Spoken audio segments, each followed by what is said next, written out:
Good evening, ladies and gentlemen. It's good to see you here. I'm Robert McBride. I work at All Classical FM in Portland, a little classical radio station you may have heard of. This is someone I know you've heard of, Carlos Kalmar, the music director of the Oregon Symphony. Good evening. Nice to see you again. The little Oregon Symphony music director. All right. So, where have you been? Oh my God. I have been in Dublin, 2 weeks in Madrid, and a little bit with the CBSO, City of Birmingham City Symphony Orchestra. Fun. Oh yeah. The globe-trotting life of a modern conductor. You get to travel a lot and go to a lot of different cities and work with a lot of different orchestras. Oh yeah. We hear about orchestras liking certain conductors and not liking other conductors. I've never heard of that. Really? How does that work? I mean, if you're working with 80, 90, or 100 people, it's not like there's one person. So how does that whole personal chemistry thing work? I have been thinking about that a lot, and in the end, after so many years, I actually can't answer the question because every conductor is, of course, different, and it's all about the working style. And what I find interesting is that the style of one conductor might work in one orchestra, and the exactly same conductor with his working style doesn't work in another. And with this phenomenon, we all kind of struggle. Yeah, because sometimes you think, yeah, this is great, and then you go with pretty much your same personality, and you work with another orchestra, and it doesn't click. And of course, in the first 15 years, so to speak, you think, at least I do that. I constantly think you are not doing the things right, and you have to do this, and it's not that I now don't correct. I hope I can say that I am very alert of my surrounding, and I try to feel what is in the room. But after a while, you realize this is the way you are. Don't change it. Don't pretend to be somebody else. Just be yourself, and if it works well. And if it doesn't, it doesn't. And you have a lot of work to do and not a whole lot of time to do it in, so you just get busy and do the work. Yes. We here in Portland, I think, are very fortunate to have a conductor of your stature to make music with us.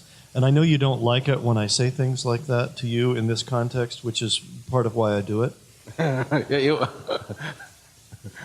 He doesn't like being praised in public. It makes him slightly uncomfortable. Yeah, true. Okay, don't say it. Okay. So, tonight's program is bracketed with very colorful pieces of music that attempt to evoke the sea in one way or another.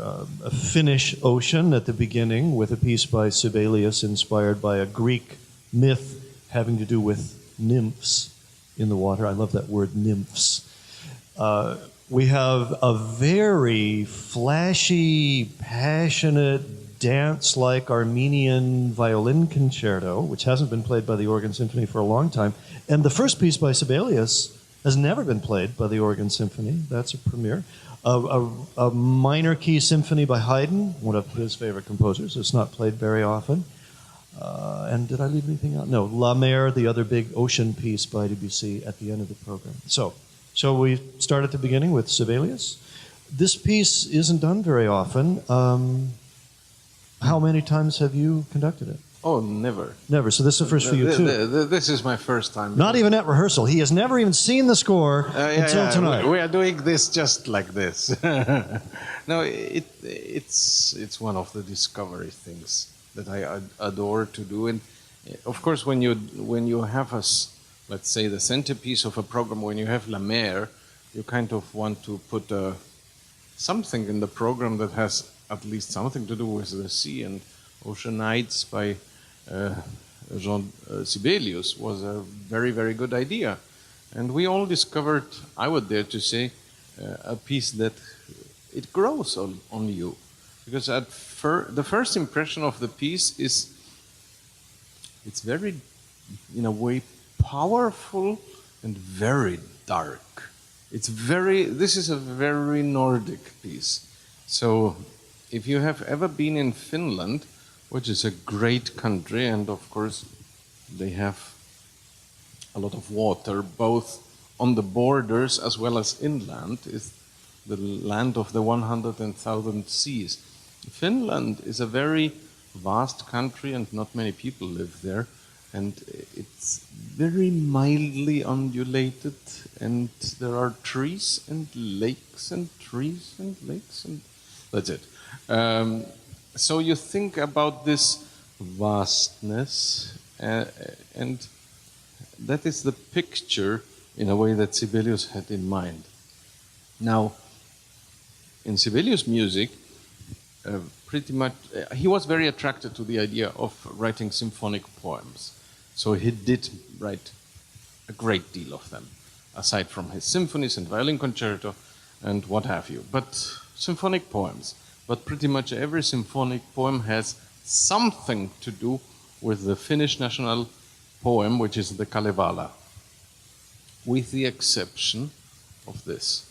This has something to do with Greek mythology and with the, I don't know how many daughters of the gods. I mean, there are many, the nymphs. And the impression that you get is one of the sea is something very, very mighty. And of course, we here on stage, with having heard and seen in the television just the last 2 days the horrific news about the tragedy in Japan, we thought this is so strange, because we have one of these big tragedies in our world that happened. I mean, the earthquake was, of course, a big one, but what really killed a lot of people and caused damage was water. And then we play a concert about water, and the first piece, at least to me, has something to do with the sea threatening you. A lot of music by Sibelius and other Finnish composers is rather dark, but I love it. It's a dark, grim kind of beauty that appeals to the depressive side of my personality, I guess. Well, it's you always can joke about the music. I can say this because I once talked to a very dear colleague of mine, Osmo Vanske, who is the music director of the Minnesota Orchestra. He's doing a fantastic job, and he is from there. And I was once at a concert that Osmo did, and he was doing a Sibelius symphony. And I went to his dressing room afterwards, and I said, Osmo, this was very great, but I didn't understand very much of it. Meaning, the music is very odd to even, I would dare to say, trained ears like mine, because you try to distinct the melodies, and the way he writes is kind of odd. And then I remember that Osmo said to me, oh yeah, I know that this symphony, it was number 6, by the way, Sibelius Symphony number 6, I know that it is odd, but you want to do one piece that is really odd, do his symphony number 4, because it's pretty much Sibelius talking to himself all the time, and nobody understands it. And that resonated with me, because I'm not saying that this piece that you're going to hear now is not understandable. I think it's very understandable. But the language, the difference in languages between Sibelius and Debussy at the end, oh my God, it is very far away, although it can be said that Sibelius also has something very impressionistic in his music. But the brush with which Sibelius paints is way thicker. Interesting. Thank you. I like that. By the way, if I may put in a plug for Club Mod, my Saturday night show on All Classical FM, which is Saturday night from 8 to 10, which means you can listen to the last part of it in the car when you leave today. It's a show about Impressionism as started by Debussy and others, and then other composers from Finland and other nations, and how they followed that. It's called Postlude to the Afternoon of a Faun. Yeah. And you'll get to hear some of that tonight. Let's talk about Claude Debussy, La Mer, the sea, this grand three-movement, spectacular Technicolor piece inspired by the ocean. You can see the movement titles in your program. The first one is From Dawn to Noon on the Sea, and Debussy's friend, Eric Satie, said his favorite part was at 11:15. Yeah, that's a very famous quote. One of my all-time favorite music reviews. Yeah, that's Do you have a favorite part? I have a favorite part, but it has nothing to do with time because it happens in the last movement. I'm always completely, I can't explain why, but doing all this wonderful music that I'm allowed to do, of course, you always get these questions, who is your favorite composer? Please never ask me that, I don't know, or stuff like that. But sometimes I can tell you what is your favorite part in the piece. And it's surprising that always my favorite parts in pieces are very quiet. Because you think, oh, you are an energetic conductor. You like it when kaboom, and everybody blasts, and no. It's the most quiet parts in the score, and there is one part in the third movement that is, it's just so quiet. And Where it gets really still. Oh, yeah. Yeah. That is incredible.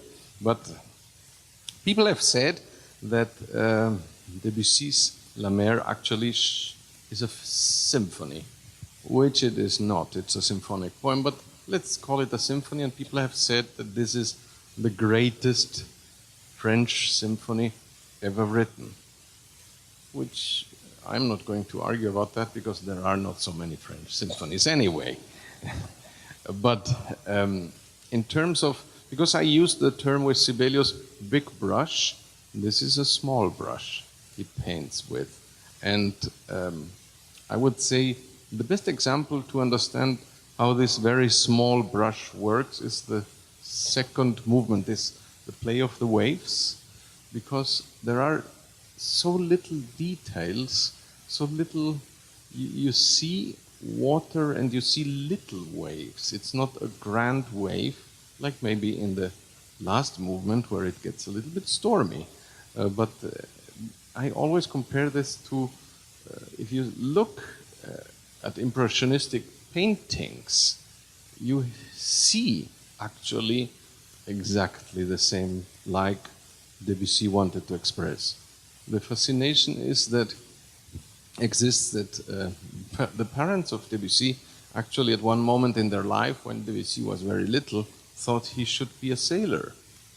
And you think, wow, this piece, La Mer, probably when you are being asked what piece in the repertoire comes to mind when you think about water, probably you will say, oh, La Mer by Debussy.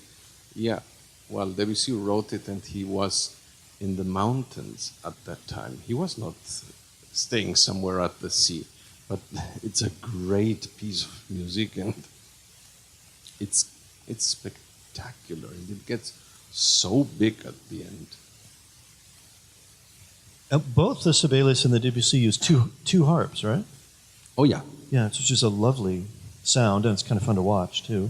The harp. Yeah, and the role of the harp in the Debussy, again, when you are so, let's say, minimalistic in your approach to how you write, the role of each harp is more important.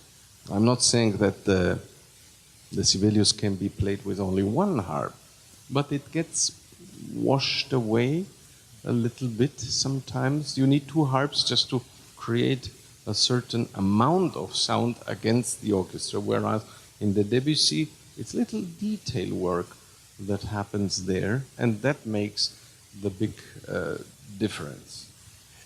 And a piece like, well, both of them, but the Debussy, I'm thinking, is so much better when you're in the room with it than you're just listening to a recording or listening to it on the radio, because you really can hear the details and the depth, the details up front, and then things going on deeper in the orchestra and watch what's happening. This, of course, you can argue the entire program is like that, but I would say that the two pieces really related to the sea, the first and the last on tonight's program, are exactly proof of that.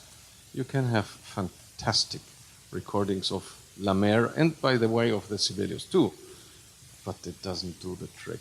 You have to feel this interesting feeling that you probably will witness tonight when you hear how the I would call it the dangerous water approaches you towards the end of the Sibelius. It's a physical threat.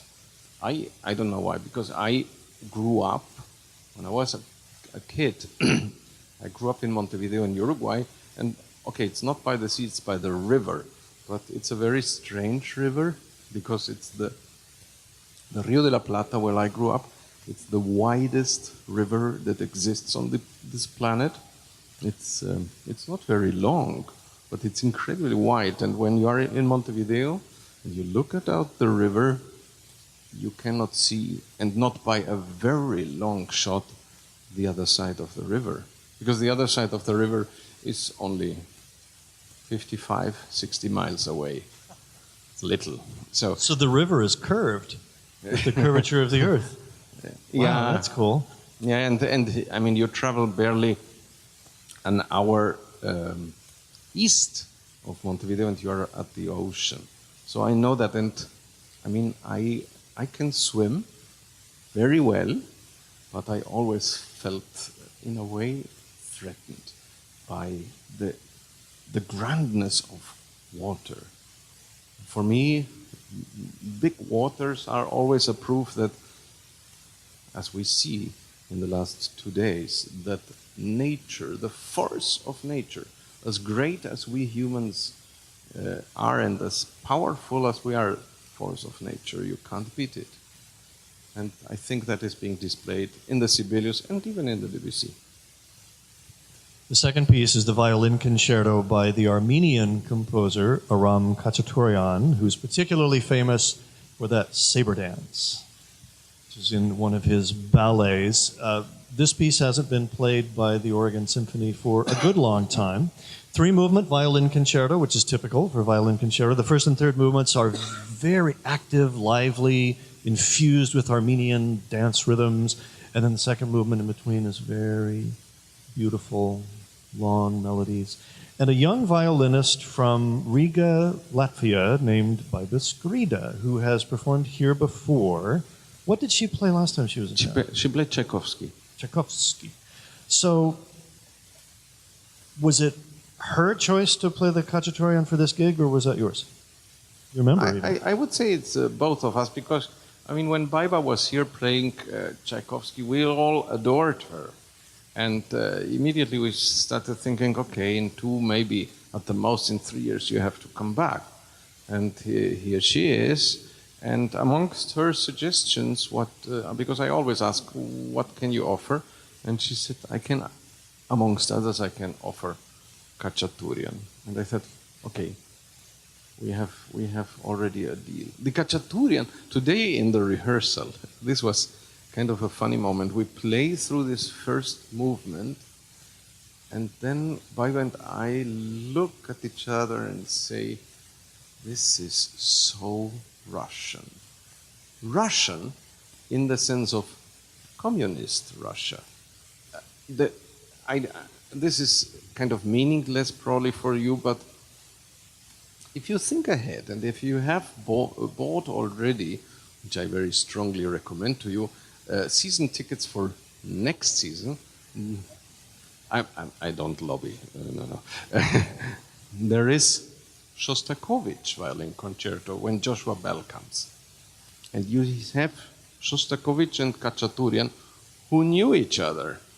And you can't get music that is farther apart by 2 people who were, okay, Khachaturian is Armenian, he's not Russian, but both worked in the old country that was called the Soviet Union. And while Khachaturian is in a way simple, it's not an intellectual piece, it is just fun. It's fun to listen because high energy, very virtuosic, fast notes, not difficult to understand. And even in the second movement, when he gets when the music gets very heartfelt, it's like Gayane Suite or Spartacus or one of the pieces that Khachaturian wrote. It's like you're kind of sitting there having a good time and watching a great TV show, in a way. And then you have Shostakovich, whose violin concertos are signs of struggle, sarcasm, irony, and way, way deeper. And it's music that gets way more under the skin. And just to compare this, there is no surprise that Khachaturian, which doesn't diminish the quality of the music, just please don't get me wrong, it's no surprise that Khachaturian, for this piece that you're going to hear tonight, won the Stalin Prize in 1941, which of course, in a way, Shostakovich never would have gotten for a piece like the ones who we know him for. But Khachaturian did. It's like, yeah, it's good music. It's very good music. But other than telling you, relax and enjoy. It's fun. Speaking of Russian composers, any Prokofiev fans here? I really love Sergei Prokofiev's music. His grandson is in Portland right now and is participating in a concert tomorrow night with the Fear No Music Ensemble, one of the best named bands on the planet, Fear No Music, members of which play in the Oregon Symphony. So, and from what I hear, Gabriel Prokofiev is going to be in the audience tonight. oh, good. From what I hear, I good. hope he can come. So that's great. Oh, and Baiba Skride, by the way, will be signing CDs at the Classical Millennium table in the lobby at intermission tonight, and also Monday night. You all right? I'm fine. I just have a cold. Okay. All right. Haydn. We've not talked about this dramatic, intense little G minor symphony by Haydn, which is almost like he's poking at you all the time. There's all these repeated notes in it, like he's got some kind of thing he wants to tell you, and then he just stops. And you're on the edge of your seat wondering, what the heck is he doing? And then he starts in again. Wow, what a strange piece. Is that way you like it? Don't get me wrong. I like it when it's weird. That's why I live here. What do you do with that bumper sticker I gave you anyway? It disappeared. I don't own a car. Sorry. No, the thing with this Haydn symphony is, for me, it's again the proof of something that I lobby for all the time, which is we unfortunately don't play that much Haydn anymore, because Haydn, I know why. Haydn, the instrumentation of Haydn is small. He doesn't make very much noise. There is very little brass. In this symphony you're going to hear there are no timpani, no percussion. So you cannot stand there with a symphony of Haydn at the end. Like, it's not the effect of Tchaikovsky's Fourth Symphony, where at the end, wow, and everybody is on his feet and cheering. Sorry. That is one reason why he doesn't get played. And the other reason why he doesn't get played very often, you can ask any musician here on stages, he is so hard. Because the music is high quality, but you cannot hide. It's like you are in front, parading in front of people with the absolute minimal clothing on. You don't want to, you have to really like, oh my, yeah. That is Haydn.